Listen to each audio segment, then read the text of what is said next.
Hello once again, guitar players. If you've been following these lessons from week to week, and I hope you have, if you haven't, go back and watch some. They're all posted in the same place. My Facebook page, the Earlville Opera House Facebook page, the Central New York Community Arts Center page. Just look up the lessons, look up classes, and you'll find them. Okay. Anyway, if you've been following the lessons so far, you know that recently I talked about how to find notes from chords. We talked about the G, C, the D, and the F, and finding those notes and naming them all. And then from there we named all the other notes, well, practically all of the other notes, on the entire fingerboard. Now, what I want to do today is something a little bit different. This is an exercise. This is nothing more than an exercise. This is not anything that you can play for other people. Well, unless you would just want to say, hey, this is what I learned. But it's not a song. It's not anything that you'll ever perform. But it will really help you figure out what the heck is going on here on the fingerboard again, but from a different perspective. What I want to do is show you the natural scale. And when I use the word natural, what I mean is not sharps and not flats. Notes come in one of three varieties. They're either natural, which means it has no sharps or no flats, and a note can be sharp, which means that it's higher. I'll tell you about that in a second.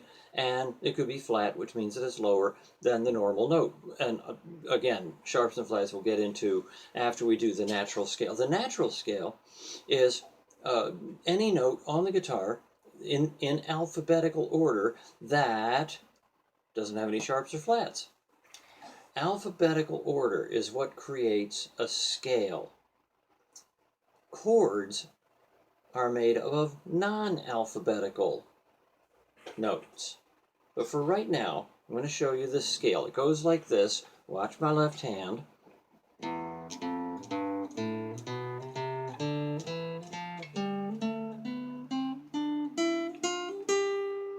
Pretty exciting, huh? Well, what I just did was I started on the low E, the sixth string. That's the one closest to you. We already talked about that. Okay, and then what I played was the E, the F, and the G.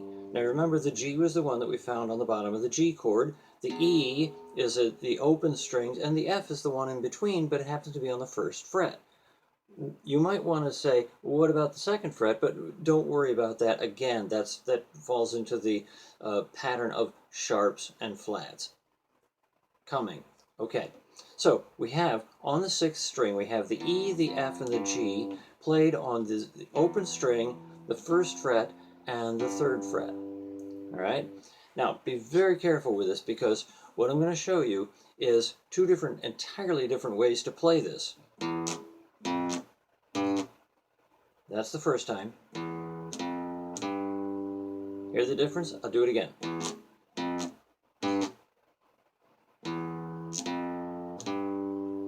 You hear how smooth the second way is?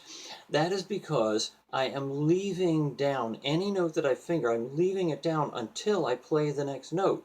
So here's the E. Well, it's going to stay down until I play the F. And in the same way, I leave that F down until I play the G, and then I can lift it away. And then I go to the A string, because E, F, G in the musical alphabet always goes back to A. Well, here's the thing. A is found on the open fifth string. That's next. E, F, G, A, B, C is played open, second, third.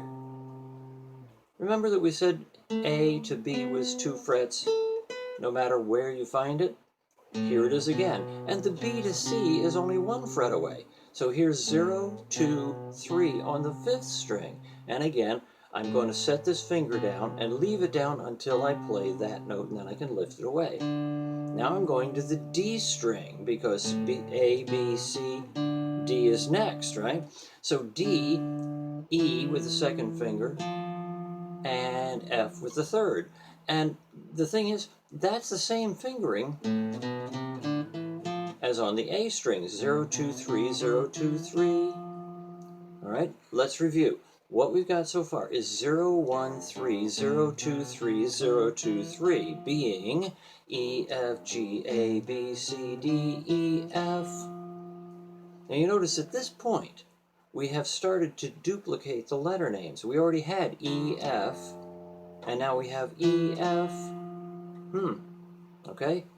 So when we talked about bass notes, we said it was the lowest form. Well, here, that's not the lowest E. This is, but this D is the lowest D. Okay? It is the lowest D. So the bass notes are now found on these three strings, E, F, G, A, B, C, D. And anything above that is not a typical bass note. It's not the lowest bass note. Okay? There's variations on that. This is not set in stone. All right, so once we go E, F, G, A, B, C, D, E, F, the next note is going to be G, and son of a gun, that's an open third string. Now, here's where it gets kind of funny. Well, it's not that funny. Anyway, here's a G, and then it goes to A, and that's it. Why are there only two notes there? Well, it has to do with the tuning, and we've talked a little bit about tuning. From E to A, the 6th to the 5th string, is E, F, G, A. From A to D is A, B, C, D. From D to G is D, E, F, G. From G to B, though, 3rd string to 2nd string, G, A, B. There's only 3 notes in between, combined, right? G, A, and then you're ready to go on to the B. So there isn't room. This is why the tuning frets go 5, 5, 5, 4. Okay? And son of a gun, there's the A. This is a B, so I'm going to default to the open string.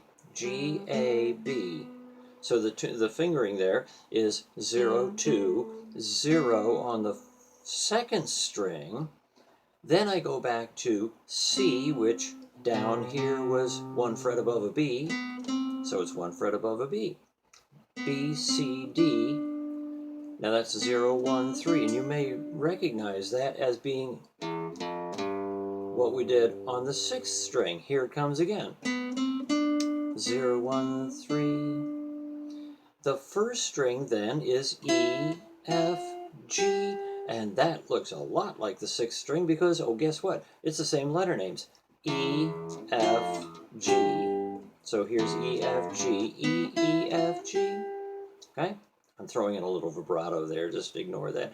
Anyway, okay, so now what we have is E, F, G, A, B, C, D, E, F, G, A, B, 2nd string, C, D, now the 1st string, E, F, G.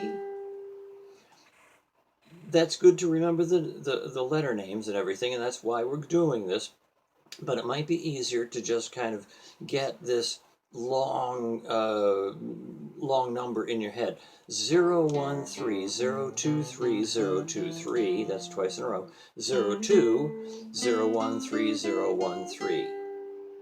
Kind of like a social security number, only a little bit longer. Anyway, so it's 0, 1, 3, 0, 1, 3, 0, 1, 3, 0, 1, 2, 0, 1, 3, 0, 1, 3. Bum, bum, bum, bum, bum, bum, bum, bum, bum.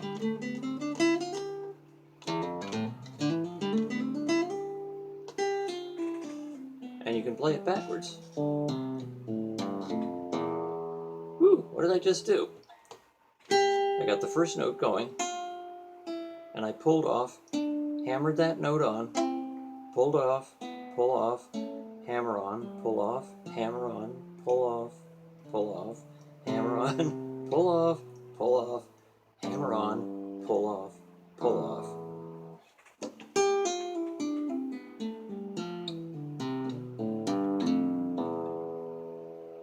No right hand.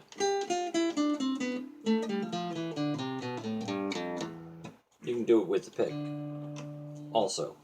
So anyway, that's just something for you to work on. It is an exercise, and what it does is it gets your fingers moving, but as you move it around, you begin to see the patterns. 0, 1, 3, 0, 1, 3, 0, 1, 3, 0, 2, 3, 0, 2, 3, and the 0, 2. They're all patterns, and it's all based right here on the bottom 3 frets in the open strings. Okay? And so as you go through that, stop on any given note and see if you can name all the chords that you know that have that note. For instance, E, F, G, A, B, C, D, E, F, G, A. How many chords do you know that have that note in it? Well, you might come up with A minor, which if A minor has it, then A has it because, hey, it's an A.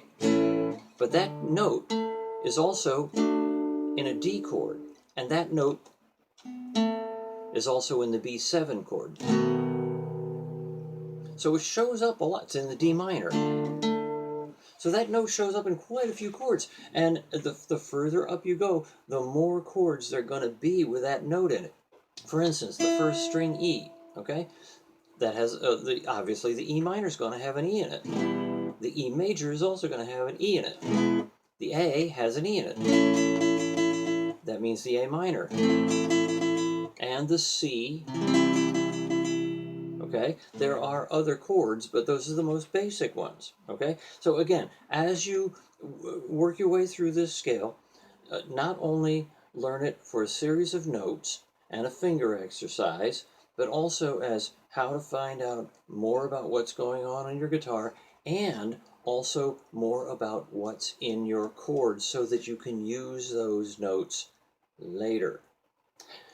The sharps and the flats are any of these notes raised 1 fret or lowered 1 fret. Now, one of these days I'll get further into that, okay? So, just to show you very quickly, E, F, G. There's a note in between, okay? Now, that is either going to be F sharp or it's going to be G flat. And which one it is depends on what key you're in, what chords you're playing, a lot of different factors, what direction you're going, if it's going up, if it's going down. It very much depends on a lot of factors. So that's why we're not going to touch most of that today. But I just wanted to let you know that that space in between, whenever you have a 2 fret gap, sharp, flat. Okay? Anyway, that's something for you to think about. And so take this as an exercise for exactly what it is. And just have fun with this as much as you can. Keep playing, okay? And I'll see you next time. We're going to do something really interesting next time. So stay tuned and have fun with it.